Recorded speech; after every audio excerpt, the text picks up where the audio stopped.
మీనన్ చనిపోయాడని తెలిసి మీనన్ వేషంలో వచ్చి మొత్తం దందాలు చేస్తూ ఉంటాడు. ఇతనొక పగటి వేషగాడు అని జేడీకేడి చెప్తూ ఉంటే, "ఏయ్ జేడీ, నేను మీనన్నే" అని మీనన్ అరుస్తూ ఉంటాడు. "అవును, నా మీనన్ అయితే ఇలా ఉండడు" అని డ్రాగన్ చెప్తుంది. "ఏయ్, ఇదంతా నీ వల్లేనే, షూట్ చేసి పారేస్తాను" అని మీనన్ రివాల్వర్‌ని డ్రాగన్‌కి గురిపెడతాడు. "ఏంటి జేడీ, నేను మీననని తెలిసి నువ్వు నాతో నాటకాలాడుతున్నావా" అని మీనన్ వార్నింగ్ ఇస్తూ ఉంటే, "మీనన్ని మా చేతులతో మేమే షూట్ చేశాము. నువ్వు మీననంటే మేమెలా నమ్ముతామని" జేడీకేడి అంటారు. "ఏంటయ్యా, ఇలా పగటి వేషం వేసుకొని ఎలా వచ్చేది? ఎందుకు వచ్చావని" మీడియా ప్రశ్నిస్తూ ఉంటుంది. "ఏయ్, మీకు చెప్తుంటే అర్థం కావటం లేదా? నేను మీననే. చనిపోయింది మీనన్ డూపు మాత్రమే. నేను ప్రాణాలతోనే ఉన్నాను. నా చేతిలో ఉన్నది నిజమైన గన్నే, రివాల్వరే" అని మీనన్ అరుస్తూ చెప్తూ ఉంటే, జేడీ వెంటనే మీనన్ చేతిలోని రివాల్వర్‌ని విసిరి కొట్టేస్తుంది. "అబద్ధాలు చెప్పకు" అని జేడీ చెప్తుంటే, "ఎన్నిసార్లు చెప్పాలి? చనిపోయింది నా డూపు మాత్రమే. మీనన్ ప్రాణాలతోనే ఉన్నాను. నేనే అసలైన మీనన్. నా చేతిలో ఉన్నది అసలైన రివాల్వర్" అని మీనన్ అరుస్తూ చెప్తూ ఉంటే, "అయితే నీ చేతిలో ఉన్నది మాత్రం ఫేక్ డాక్యుమెంట్స్. నిజమైన డాక్యుమెంట్స్ అస్సలు కాదు. బ్యాంకు వాళ్ళు అసలైన మీనన్ వస్తేనే ఇస్తామని చెప్పారు. కానీ ఇక్కడ ఉన్నది ఫేక్ డాక్యుమెంట్స్ అన్న నిజం నీకు తెలీదు. మాకు మాత్రమే తెలుసు. చిన్న కమ్యూనికేషన్ గ్యాప్ అంతే. కానీ నువ్వేమో ఆ బ్యాంకు వాళ్ళని నమ్మకుండా మేము నిజమైన డాక్యుమెంట్స్ పట్టుకు వచ్చామని నువ్వు ఇలా బయటికి వచ్చి అందరికీ దొరికిపోయావు. అంతేకాదు, ఇంతకుముందు మామూలు పాము కరిస్తే అది విషం అనుకొని చాలా భయపడిపోయావు. నువ్వే బయటికి వచ్చి మొత్తం నిజం ఒప్పేసుకున్నావు. ఇప్పుడు వీళ్ళందరి ముందు నిజమైన మీనన్‌లా నిన్ను మేము అరెస్ట్ చేస్తున్నాము" అని జేడీకేడి మీనన్ షర్ట్ కాలర్ పట్టుకోగానే కోటుని అక్కడ వదిలేసి మీనన్ నడుచుకుంటూ దర్జాగా వెళ్ళిపోతే, రౌడీలు జేడీకేడీని అడ్డుకుంటారు. మీడియా వాళ్ళు పరుగులు పెట్టి పారిపోతారు. మీనన్ కారు ఎక్కి పారిపోతూ ఉంటే, తప్పించుకున్నాడు అని జేడీకేడి బాధపడుతూ మళ్ళీ లోపలికి వెళ్తారు. మాటి మాటికి నేను జేడీ చేతిలో ఓడిపోతూనే ఉన్నాను. నేను వాళ్ళ మాటలు నమ్మి అనవసరంగా మీడియా ముందు వచ్చి మొత్తం నిజాలు నేనే బయట పెట్టాను. ఏంటో ఇలా జరుగుతోంది అని మీనన్ తనకు తానే తిట్టుకుంటూ ఉంటాడు. చూడండి, మీనన్ బ్రతికే ఉన్నాడని మాకు కూడా కొన్ని రోజుల క్రితమే తెలిసింది. ఈ నిజాలన్నింటినీ బయటికి రాబట్టడం కోసమే జైల్లో ఉన్న డ్రాగన్ని బయటికి రప్పించి మీనన్న నటింపచేసి నిజాలన్నీ బయటికి రప్పించాము. ఇందుకోసం డ్రాగన్ మాకు చాలా సహకరించింది అని జేడీకేడి జరిగిన విషయాలన్నీ చెప్పటంతో, "మేడం, మీనన్ని పట్టుకోవటం కోసం మీరు మీ ప్రాణాలే పణంగా పెట్టారు మేడం. మీరు చాలా గ్రేట్" అని జేజేలు కొడుతూ ఉంటారు. "థ్యాంక్ యూ సో మచ్" అంటూ మీనన్, ధాత్రి కేదార్ వెళ్ళిపోతారు. "Thank you dragon. మీనన్ అందరి ముందుకు వచ్చి నిజం ఒప్పుకున్నాడు" అని జేడీకేడి చెప్తుంటే, "కానీ నా వల్లే కదా మేడం మీనన్ పారిపోయాడు. సారీ" అని డ్రాగన్ చెప్తుంది. "అయితే ఏంటి? ఇప్పుడు మీనన్ బ్రతికే ఉన్నాడని అందరికీ నిజం తెలిసింది. ఇదే మాకు కావాల్సింది. చూడు, నిన్ను నువ్వు అస్సలు తక్కువ చేసుకోకు. నిన్ను బ్రెయిన్‌లెస్ అని మాట్లాడిన వాళ్ళకి మీనన్ని పట్టించింది నేనేనంటూ నువ్వు అందరికీ గర్వంగా చెప్పుకో" అని జేడీ డ్రాగన్‌ని పొగుడుతూ ఉంటుంది. "సరే కానీ మేడం, ఇప్పుడు డ్రాగన్ హెల్ప్ చేసినందుకు మీరు తన్ని వదిలేస్తారా? లేదంటే మీనన్ పారిపోవటానికి కారణం డ్రాగనే కాబట్టి డ్రాగన్‌ని మళ్ళీ జైల్లో పెడతారా?" అని రమ్య అడుగుతూ ఉంటే, "మేడం, మీరు మాత్రం నన్ను బయటికి పంపించొద్దు మేడం. నన్ను జైల్లోనే పెట్టండి. ఎందుకంటే నా చేతిలో పైసా డబ్బు లేదు. బయటికి వెళ్ళినా మళ్ళీ 2 వారాల్లోపు మళ్ళీ జైలుకే కదా వచ్చేది.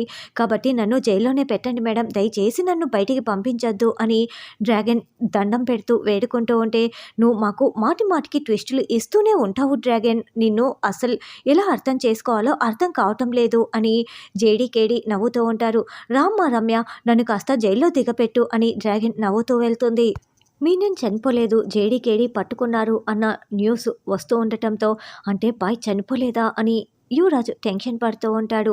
"చూసారా, నేను చెప్తే నమ్మలేదని" కౌశికి అంటే వదిన, ఉన్నట్లుండి అలా చనిపోలేదు అంటే నమ్మటానికి ఎవరికైనా కూడా కొంచెం కష్టంగానే ఉంటుంది కదా అని ధాత్రి అంటుంది. "సరే, ఇప్పుడు రాగిని అత్తయ్యని చంపింది కూడా మీననే కదా. ఇప్పుడు ఎలా? మమ్మల్ని కూడా ఏమైనా చేస్తారేమోనని" నిషి టెన్షన్ పడుతూ ఉంటే, "చూడు నిషి, రాగిని అత్తయ్య విషయంలో ఏం జరిగిందో మనకు నిజం తెలీదు కదా. కాబట్టి ఊరికే భయపడిన అవసరం లేదు. అయినా జేడీని దాటుకొని మీనన్ మన ఇంటి వైపు రావాలంటే చాలా భయపడతాడు అని ధాత్రి అంటే, అవును జేడీని దాటుకొని మీనన్ మన ఇంటి వైపు కూడా చూడు, మీరెవరూ ఏమీ భయపడకండి అని కేదార్ ధైర్యం చెప్తూ ఉంటాడు. అవును జేడీ ఉండగా మనకు ఎలాంటి భయం లేదు, రండి భోంచేద్దాం అని కౌశికి అంటుంది. సరే రేపు అత్తయ్యని ఏదో ఒక విధంగా ఇక్కడికి తీసుకొచ్చి పెట్టాలి, ఇంకా సేఫ్ హౌస్లో పెట్టడం సేఫ్ కాదు, కానీ నిషి వాళ్ళకి అస్సలు డౌట్ రాకూడదు, వేషం గెటప్ అన్నీ మార్చేయాలని ధాత్రి కేదార్ అనుకుంటూ ఉంటారు. అబ్బా అత్తయ్య చేతులు నొప్పెడుతున్నాయి, దీనికి ఏదో ఒక విధంగా మనం పులి స్టాప్ పెట్టాల్సిందే అని బట్టలు ఆరేస్తూ నిషి వైజయంతి ముప్పు తిప్పలు పడుతూ ఉంటారు. అప్పుడే హేమ నడుచుకుంటూ కారు దిగి వస్తూ ఉండటంతో, నా చిన్ననాటి స్నేహితురాలు హేమ వస్తోంది అని నిషి పరుగులు పెడుతూ, ఏ హేమ ఎలా ఉన్నావే, బాగున్నావా అని అడుగుతూ ఉంటే, ఏయ్ ఏంటి నన్ను పేరు పెట్టి పిలుస్తున్నావు, ముందు మీ అమ్మగారిని పిలు, నీకు ఎంత ధైర్యం, పందానివి పందాన్లా ఉండు, నేను మీ అమ్మగారు నిషిక స్నేహితురాల్ని తెలుసా అని హేమ మాట్లాడుతూ ఉంటే, ఒక్కసారి నా ముఖం చూడు, నేను పందాన్ని కాదు, నేను నిషికనే నీ స్నేహితురాల్నే అని నిషి ముఖం చూపిస్తూ ఉంటుంది. ఏంటే ఇలా పందాన్లా మసిపూసుకొని చెలికత్తలా కూడా లేకుండా ఇలా మారిపోయావు, నువ్వు ఒక రేంజ్లో ఉంటావనుకుంటే ఇలా ఉన్నావేంటి అని హేమ నిలదీస్తూ ఉంటుంది. అదిగో అక్కడ మొక్కలకి నీళ్లు పోస్తూ ఉన్నారే ఆయన మా ఆయన, ఇక్కడ బట్టలు ఆరేస్తుంది ఆవిడ మా అత్తయ్య, ఏదో విధిరాత ఇలా మారిపోయి ఇలా పందాన్లా మారిపోవాల్సి వచ్చింది, అదో పెద్ద స్టోరీలే అని నిషి చెప్తుంటే, అవును మా ఇంట్లో పని వాళ్ళు దొరక్క మేము ఈ అవతారం ఎత్తాల్సి వచ్చిందిలే అమ్మి, నువ్వు కడుపుతో ఉన్నట్లున్నావే, ఎక్కువసేపు ఎండలో నిలబడకూడదు, రా లోపలికి వెళ్దాం అని వైజయంతి అంటుంది. హేమ ఎలా ఉన్నావు వదిన, తను నిషి చిన్నప్పటి ఫ్రెండు, మా ఇంటి పక్కనే ఉండేవాళ్ళు అని ధాత్రి పరిచయం చేస్తూ ఉంటుంది. అవును నేను పెళ్లి చేసుకుని యుఎస్ వెళ్ళిన తర్వాత ఇప్పుడే 5 ఏళ్లకి తిరిగి వస్తున్నాను, 1 మంత్ నుంచి నిషిని కలవటం కోసం వద్దామనుకుంటున్నాను, ఇది వీళ్ళు నన్ను కాలు కూడా కింద పెట్టనివ్వటం లేదు, బెడ్ దగ్గరికి అన్నీ తీసుకొస్తున్నారు, చెయ్యి కూడా సింక్ దగ్గరికి వెళ్ళి కడుక్కోవటం లేదు, ఎందుకంటే బేబీ హెల్దీగా ఉండాలని డాక్టర్ పూర్తి బెడ్ రెస్ట్ చెప్పింది అని హేమ చెప్తూ ఉంటే, ఏంటి కడుపుతో ఉంటే ఏ పని చేయకూడదా అని నిషి అంటుంది. అంటే 8th మంత్ వరకు చిన్న చిన్న పనులు చేసుకోవచ్చు, ఒకవేళ వీక్గా ఉంటే పూర్తి బెడ్ రెస్ట్ చెప్తారని కౌశికి చెప్తుంది. సరే నేను జ్యూస్ తీసుకువస్తాను అని ధాత్రి లోపలికి వెళ్తుంది. ఏంటి మేడం గారు, హేమంత్ చూస్తూ మీ ముఖంలో నవ్వు మరింత ఎక్కువైపోయింది అని కేదార్ వచ్చి అడుగుతూ ఉంటే, కడుపుతో ఉంటే ఆ వెలుగే వేరు కదా, హేమ చూడు ఎంత సంతోషంగా ఉందో, ఆ సంతోషాన్ని చూస్తుంటే నాకు చాలా సంతోషంగా ఉంది అని ధాత్రి అంటే, చూడు నీ కడుపులో కూడా చిన్న జగదాత్రినో చిన్న కేదారో పడ్డారనుకో, నీ ముఖంలో కూడా ఆ సంతోషం కనిపిస్తుంది అని కేదార్ చెప్తుంటే, నీతో తర్వాత వచ్చి మాట్లాడతాను, నీతో మాట్లాడటమే తప్పు అని ధాత్రి వెళ్ళి జ్యూస్ తీసుకొచ్చి ఇస్తుంది. సరే అక్క నేను వెళ్తాను అంటూ జ్యూస్ తాగేసి హేమ బయలుదేరుతూ ఉంటే, ఉండు తాంబూలం ఇస్తానంటూ కౌశికి ఇస్తూ ఉంటుంది. తాంబూలం తీసుకున్న తర్వాత కౌశికి దగ్గర ఆశీర్వాదం తీసుకొని ధాత్రి కాళ్ళకి మొక్కుతూ ఉంటే, ఏయ్ ఆగవే, దానికి పిల్లలు కూడా పుట్టలేదు, పెళ్ళై ఎన్ని సంవత్సరాలైనా పిల్లలు పుట్టలేదంటే దానికో దాని మొగుడికో ఏదో లోపం ఉందనే కదా అర్థం, అటువంటి వాళ్ళ దగ్గర ఆశీర్వాదం తీసుకోకూడదు అని నిషి చెప్తుంటే, ఏంటి నిషి అలా మాట్లాడుతున్నావు అని హేమ చెప్పినా కూడా, అవునమ్మి నిషి చెప్పింది కరెక్టే, రా నువ్వు వెళ్దువు అని హేమని దగ్గరుండి కారు ఎక్కించి నిషి వైజయంతి లోపలికి వస్తూ ఉంటారు. అమ్మి నిషి నువ్వు ఆ ఎమ్మికి భలే బుద్ధి చెప్పావు, నోరు మూసుకు పడి ఉంది అని వైజయంతి అంటే, 3 రోజులైనా మూలుగుతూ మూలన కూర్చొని ఉంటుంది, చూస్తూ ఉండండి అత్తయ్య అని నిషి లోపలికి రాగానే వెంటనే కౌశికి నిషి చెంప పగలగొడుతుంది.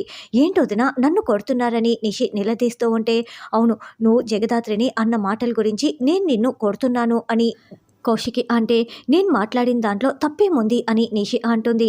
వాళ్ళకంటే 2 రోజుల ముందు నీకు పెళ్ళయింది, మీకు కూడా పిల్లలు పుట్టలేదు కదా, అంటే మీకు కూడా లోపం ఉన్నట్లేనా, ఎదుటి వాళ్ళని అలా బాధ పెడుతూ మాట్లాడడం కాదు అని కౌశిక్ అంటే, వదిలేయండి వదిన అని ధాత్రి అంటుంది. చూడు నువ్వు కొట్టకుండా నేను కొట్టాను చూడు, నీ ఓర్పుకు సహనానికి మెచ్చుకోవాలి జగదాత్రి, ఫ్రెండ్ ముందర నిషి తల దించుకోకూడదనే కదా నువ్వు ఇలా ఓర్పుని సహిస్తూ కొట్టకుండా మాట కూడా మాట్లాడకుండా మౌనంగా బాధపడుతూ ఉన్నావు, నువ్వు చేయవలసిన పని నేను చేశాను అని కౌశిక్ అంటే, మరి నేను దాన్ని బాధ పెట్టానని మీరు నన్ను కొట్టారే, ఇప్పుడు మీరు కూడా నన్ను అని బాధ పెడుతున్నారు కదా అని నిషి అంటే, చూడు నువ్వు ఎవరితో ఏం మాట్లాడుతున్నావో నీకు అర్థమవుతుందా, నువ్వు నన్ను బాధ పెట్టినందుకు వదిన్ నిన్ను ఇలా నిలదీస్తోంది, ఇందులో వదిన్ తప్పు లేదు అని ధాత్రి అంటే, చూడండి వదిన అందరి ముందు నన్ను చాలా బాధ పెట్టారు కదా, నేను మాత్రం మర్చిపోను, దీన్ని గుర్తు పెట్టుకుంటాను, చూస్తూ ఉండండి నేను గుర్తు పెట్టుకుంటానంటూ బాధపడుతూ లోపలికి వెళ్తుంది. ఎవరి కోసమో నిషిని బాధ పెట్టడం కరెక్ట్ కాదక్క అంటూ యువరాజ్ లోపలికి వెళ్తారు. తర్వాత ధాత్రి బాధపడుతూ ఉంటే, చూడు ధాత్రి బాధపడకు, ఎవరు ఏం మాట్లాడినా మనం అనుకున్నది సాధించిన తర్వాతే అని కేదార్ చెప్తూ ఉంటే, బుజ్జి కేదార్ అయితే మనకు పుడతాడు కదా అని ధాత్రి అంటే, లేదు లేదు, ముందు బుజ్జి జగదాత్రి తర్వాతే బుజ్జి కేదారు. ఏమైనా కూడా చెప్పాలంటే నాకు అంత బుజ్జి జగదాత్రిలే కావాలి, అది ఇద్దరైనా ముగ్గురైనా నలుగురైనా అని కేదార్ అంటే, చూస్తుంటే క్రికెట్ టీమే కావాలని అడిగేలా ఉన్నావే అని ధాత్రి నవ్వుతూ ఉంటుంది. అవును, 11 మంది జేడీలు వస్తే ఎలా ఉంటుందో ఒక్కసారి ఆలోచిస్తున్నావా, ఎంత బాగుంటుందో అని కేదార్ అంటే, నిషి మాటలకి నువ్వు కూడా బాధపడ్డావు కదా అని ధాత్రి అంటుంది. అబ్బే లేదని కేదార్ చెప్తుంటే, ఎందుకు కేదార్ అబద్ధం చెప్తున్నావంటూ కౌశికి అక్కడికి వస్తుంది. కేదార్, నువ్వు బాధపడ్డం నేను చూశాను, జగదాత్రి బాధపడుతుందని నువ్వు ఇప్పుడు ఇలా అబద్ధం చెప్తున్నావు. నిషి మాటల్ని మీరు అసలు పట్టించుకోకండి, నాకు తెలిసిన డాక్టర్ దగ్గరికి వెళ్ళి మీరు చూపించుకోండి, అలాగే సంతాన లక్ష్మి పూజ కోసం అన్ని ఏర్పాట్లు చేద్దామని కౌశికి చెప్తుంది. తర్వాత నిషి, అత్తయ్య నేను కడుపుతో ఉన్నానని చెప్తాను, అప్పుడు మనం ఏ పనులు చేయనవసరం లేదు అని ఒక ప్లాన్ చెప్తుంది. అమ్మి, అబద్ధం చెప్తావా అని వైజయంతి అంటే, పని నుండి తప్పించుకోవటం కోసం తప్పదత్తయ్య, మీకు ఎలాంటి ఇబ్బంది రాకుండా, మీ మీదికి అసలు ఏమీ రాకుండా నేను చూసుకుంటాను కదా అని నిషి చెప్తుంది. ఏంటి ధాత్రి, నిషి కోసం ఇష్టమైన కర్రీ చేస్తున్నావా, నిషి నిన్ను ఎన్ని మాటలనిందో గుర్తుకు లేదా అని కేదార్ అంటే, చూడు నేను అక్కని, నిషి మాటల్ని నేనెలా పట్టించుకుంటాను, నిషికి నాకు తేడా లేదా అని ధాత్రి చెప్తుంది. కానీ నిషి తినకుండా నేను దాంట్లో ఉప్పు కలిపేస్తాను అని కేదార్ మనసులో అనుకుంటూ ఉంటే, ఉప్పు డబ్బా దాచి పెడతానని ధాత్రి అంటుంది. అంటే నాకు మనసులో అనుకునే అర్హత కూడా లేదా అని కేదార్ అనుకుంటూ ఉంటారు. అప్పుడే పూజకు కావలసిన సరుకులన్నీ డెలివరీ ఇంటికి రావటంతో, మేం లోపల పెట్టుకుంటాం, మీరు వెళ్ళిపోండి అని కేదార్ అతన్ని పంపించేస్తాడు. ఇప్పుడు ఇవన్నీ నిషి నువ్వే లోపల పెట్టాలి అని కేదార్ చెప్తాడు. ఏందబ్బి, ఆ పిల్లోడే పెట్టి ఉండేవాడు కదా, మీరు మమ్మల్ని బుక్ చేయటానిక మేం పెట్టమని వైజయంతి నిషి అంటుంటే, లేదు లేదు, ఇప్పుడు మాకు వంట పని ఉంది, ఈ పనులన్నీ చేయాల్సింది మీరేనని కేదార్ అంటే, అవునని కౌశికి కూడా అంటుంది. ఇదిగో చిత్తూరు చిలుక కానివ్వు పెట్టు అని సుధాకర్ అంటే, నా కాళ్ళు చేతులు విరిగిపోతాయి, నాకు వయసుకు కూడా మీరు విలువ ఇవ్వరా అని వైజయంతి మాట్లాడటంతో, సరే యువరాజు నిషి మీరు పెట్టండి అని సుధాకర్ కౌశికి ఆర్డర్ వేస్తారు. సరే అలాగేనని నిషి పెడుతూ ఉంటే, గొడవ పడుతుంది అనుకుంటే ఇలా పెడతానని పెడుతుందేంటి అని ధాత్రి కేదార్ షాకింగ్గా చూస్తూ ఉంటారు. ఇదే సరైన సమయం అని నిషి కొన్నింటిని మోసి స్పృహ కోల్పోయి కింద పడిపోతుంది. అయ్యో నిషి నిషి ఏమైంది అని ధాత్రి కేదార్ డాక్టర్ని పిలిపించి చూపిస్తూ ఉంటారు. నిషి వైజయంతి డాక్టర్కి డబ్బు ఆశ చూపించి, కడుపుతో ఉన్నాను, బెడ్ రెస్ట్ కావాలని చెప్పండి, మీకు ఎలాంటి ప్రాబ్లం రాకుండా నేను చూసుకుంటాను అని అభయం ఇవ్వటంతో, అలాగేనని డాక్టర్ బయటికి వచ్చి, నిషి కడుపుతో ఉంది, ఎలాంటి బరువులు ఎత్తకూడదు, బేబీ కాస్త వీక్గా ఉంది, నిషి కూడా వీక్గా ఉంది, మళ్ళీ చెకప్కి నేనే వస్తానని చెప్పి వెళ్ళిపోవటంతో, ఇక ధాత్రి నిషి దగ్గరికి వచ్చి, కంగ్రాచులేషన్స్ నిషి అని ముద్దు పెట్టి, నీకు ఎలాంటి కష్టం రాకుండా నేను చూసుకుంటాను, పనులన్నీ ఇక మీదట నేనే చేస్తానని ధాత్రి చెప్తూ ఉంటుంది. యువరాజ్ ఇదంతా నిజమనుకొని చాలా సంతోషపడుతూ, కంగ్రాట్స్ నిషి అని చాలా సంతోషపడుతూ ఉంటాడు. అవును, ఇంకేమీ ఆలోచించకు అని కౌశికి కూడా చెప్తుంది. ఎంకన్న స్వామి, మా ప్లాన్ సక్సెస్ చేశావని నిషి వైజయంతి సంతోషపడుతూ ఉంటారు.